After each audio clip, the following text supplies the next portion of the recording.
अब हम बात करेंगे मुंशी प्रेमचंद। मुंशी प्रेमचंद के बारे में हम अब पढ़ेंगे। मुंशी प्रेमचंद, हयात, फन और उर्दू अफसाने में मकाम। इब्तदाई जिंदगी और तालीमी सफर पहले हम लोग जानेंगे। मुंशी प्रेमचंद का असली नाम जो है धनपत राय था, जो अदबी दुनिया में प्रेमचंद के नाम से मशहूर हुए। वह 31 जुलाई 1880 को जिला वाराणसी बनारस के गांव लम्ही में मुंशी अजायब लाल के वहां पैदा हुए। उनके दादा गांव के पटवारी और वालिद एक डाक खाने में क्लर्क थे।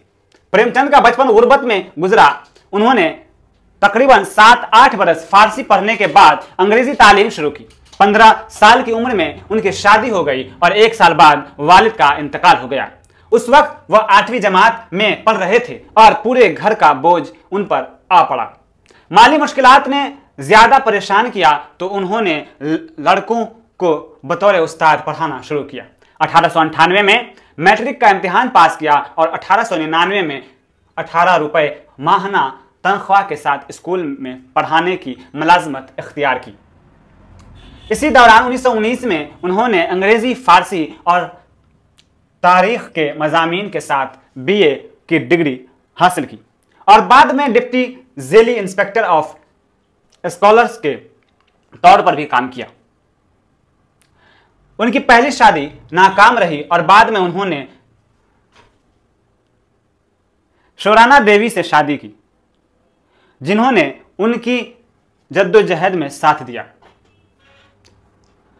प्रेमचंद ने जिंदगी भर माली जद्दोजहद की। एक बार उन्होंने कुछ कपड़े खरीदने के लिए 2.5 रुपए का कर्ज लिया और उसे वापस अदा करने के लिए 3 साल तक जद्दोजहद करते रहे। जब उनसे अपनी सवानेह लिखने के बारे में पूछा गया तो उन्होंने कहा, मेरे पास क्या अजमत है कि मैं किसी को बताना चाहता हूँ। मैं इस मुल्क में लाखों लोगों की तरह रहता हूँ। मैं आम हूँ, मेरी जिंदगी भी आम है। मैंने एक गरीब स्कूल के उस्ताद के तौर पर काम करता हूँ। मैंने अपनी तमाम जिंदगी में इस बात की आरजू की कि इन दुखों से छुटकारा हासिल कर लूं, लेकिन मैं अपने आप को दुख से आज़ाद कराने के काबिल नहीं रहा। इस जिंदगी के बारे में क्या खास बात है जो किसी को बताया जाए। ये किसका कॉल था? ये आपको मुंशी प्रेमचंद ने कहा। जिंदगी के आखिरी बरसों में वह बहुत बीमार पड़े, ठीक है, बीमार रहे और 18 अक्टूबर 1936 ईस्वी को 56 साल की उम्र में इनका इंतकाल हो गया। अब बात करें अदबी सफर और इब्तदाई तख्लीकात। ये मुंशी प्रेमचंद के बारे में है, ठीक है। तो प्रेमचंद को बचपन से ही कहानियां पढ़ने और सुनने का शौक था, जो बाद में अफसाना निगारी की वजह बना। इनकी बाकायदा अदबी जिंदगी का आगाज 1901 ईस्वी में हुआ, जब उन्होंने रिसाला जमाना कानपुर में मज़ामीन लिखना शुरू किया, ठीक है। पहला नावल की बात करें तो इनका पहला नावल इसरार माबिद रिसाला आवाज़े खल्क में 18 अक्टूबर 1903 को शाये हुआ। दूसरा नावल अगर बात करें तो 1907 ईस्वी में दूसरा नावल केशना के नाम से लिखा, जो अब मौजूद नहीं। पहला अफसानी मजमुआ की बात करें तो 5 अफसानों का मजमुआ सोज़े वतन के नाम से 1908 ईस्वी में मंजर आम पर आया। इसमें उन्होंने आज़ादी, हुर्रियत, गुलामी और बगावत के मौज़ूआत को छेड़ा। हुकूमत बरतानिया ने इस पर पाबंदी आयद कर दी और गोरखपुर की हुकूमत ने इसके तमाम नकल जला कर दिए, ठीक है। जितने भी नकल थे सबको जला दिया गया। प्रेमचंद ने इन अफसानों में नवाब राय की कलमी जिंदगी, ठीक है, कलमी नाम से लिखा। प्रेमचंद ने इन अफसानों में नवाब राय के कलमी नाम से लिखा। बाद में उन्होंने प्रेमचंद के नाम से लिखना शुरू किया। उर्दू अफसाना निगारी में मुंशी प्रेमचंद का मकाम। उर्दू अफसाना निगारी में मुंशी प्रेमचंद का मकाम। सवाल आपसे पूछा जाता है यूजी फर्स्ट सेमेस्टर में, तो उसका जवाब दीजिएगा कि इस बहस में पढ़े बगैर कि उर्दू का पहला अफसाना निगार कौन है। यह बात बिल्कुल वाज़ेह है कि उर्दू का पहला अहम और बड़ा अफसाना निगार प्रेमचंद है। उर्दू अदब में यह एक ऐसा नाम है जिसे नज़रअंदाज नहीं किया जा सकता। हिंदुस्तान के दीगर अफसाना निगारों की तरह उन्होंने प्यार, मोहब्बत, इश्क, हीरो हीरोइन जैसे सतही मौज़ूआत को अपने इजहार का जरिया नहीं बनाया, बल्कि हकीकत पसंदी की तरह, ठीक है, हकीकत पसंदी की तरफ अपने जहन व कलम का रुख किया। इनके कलम से हिंदुस्तान की मिट्टी की खुशबू आती है।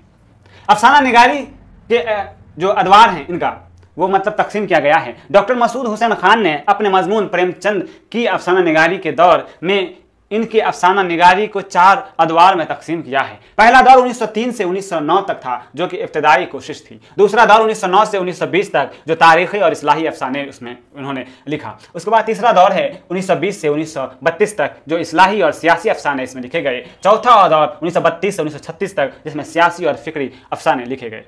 प्रेमचंद की अफसाना निगारी का आगाज 20वीं सदी से हो जाता है। सोज़े वतन उसी दौर का इजहार है, जब जंग अजीम अव्वल 1914 ईस्वी और इनकलाब रूस 1917 ईस्वी ने साम्राज्य क़ुव्वतों के रौब यानी कि उसकी जो खौफ है में रखना, यानी कि जो मुदाखलत है, दखल जो है वो डालना शुरू किया और एक नीम सियासी दौर का आगाज़ हुआ। अदब के ज़रिए इनकलाब और माशरे में तब्दीली लाने का तस्वुर उनकी इब्तदाई कहानियों ही से सामने आ गया। इस हवाले से वह मकसदी अदब की ऐसी तहरीक का तसलसल थे जो 1857 ईस्वी के बाद सर सैयद और उनके रफ़्क़ा के हाथों शुरू हुई थी। उनकी इब्तदाई कहानियों में हकीकत निगारी और पहलू नुमाया रहा।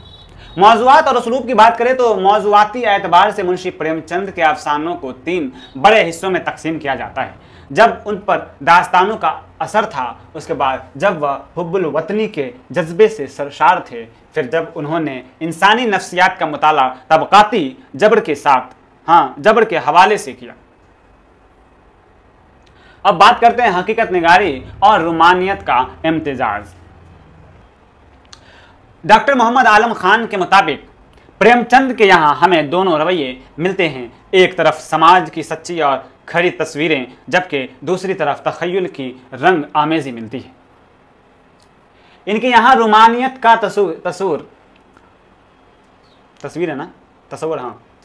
इनके यहाँ रुमानियत का तस्वुर एक समाजी पहलू लिए हुए है और वह जिंदगी की तल्ख़ हकीकतों से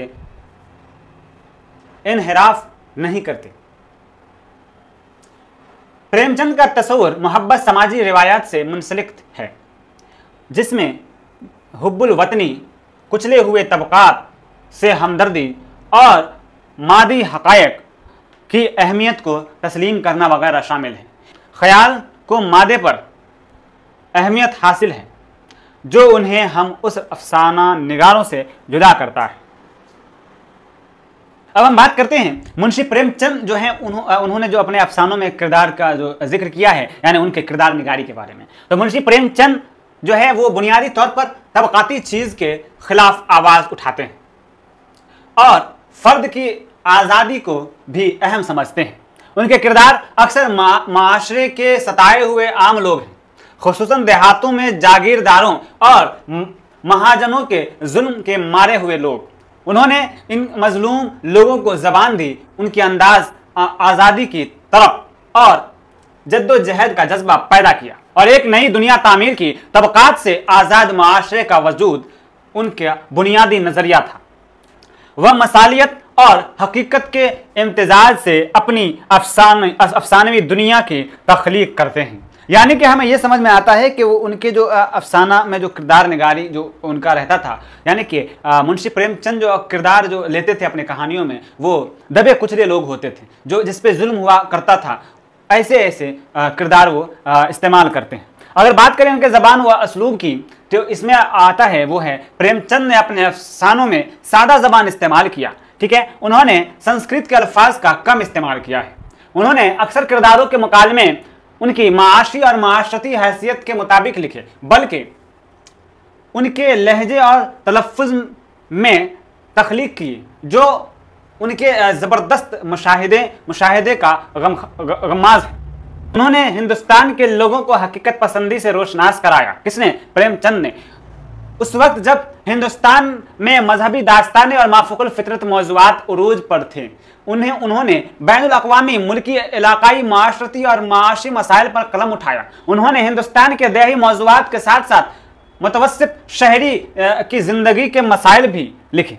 अगर बात करें इनके अहम अफसानवी मजमूए की, तो आइए बात करते हैं। देखिए क्या है, सबसे पहला इनका था सोज़े वतन। सोज़े वतन जो 1908 में शाये हुआ। फिर प्रेम पचीसी अव्वल 1915 में, प्रेम पचीसी दोम 1918 ईस्वी में, प्रेम बत्तीसी 1920 ईस्वी। ठीक है, इसके बाद है आपको खाके परवाना जो कि 1920 ईस्वी में शाये हुआ। इसके बाद है ख्वाब ख्याल 1928 ईस्वी में, फिरदौसे ख्याल जो कि 1929 ईस्वी में, फिर है प्रेमचंद यानी कि प्रेम चालीसी। ठीक है, प्रेम चालीसी में आपको ये आपको 1930 में शाये हुआ। आखिरी तोहफा 1934 ईस्वी में और ज़ादे राह 1936 ईस्वी में। जो अब उसके बाद वारदात है और दूध की कीमत। ठीक है, चलें इसके बाद देखिए क्या लिखा हुआ है कि प्रेमचंद महात्मा गांधी की तहरीक से मुतासिर हुए और मुलाजमत से इस्तीफा दे दिया था।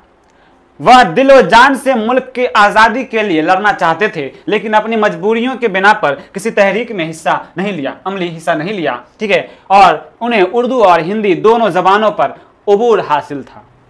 मुंशी प्रेमचंद की खिदमात उर्दू अदब के लिए अनमोल है और वह आज भी उर्दू अफसाने की तारीख में एक रोशन सितारे की हैसियत रखते हैं। तो ये मुंशी प्रेमचंद की हालात ज़िंदगी थी।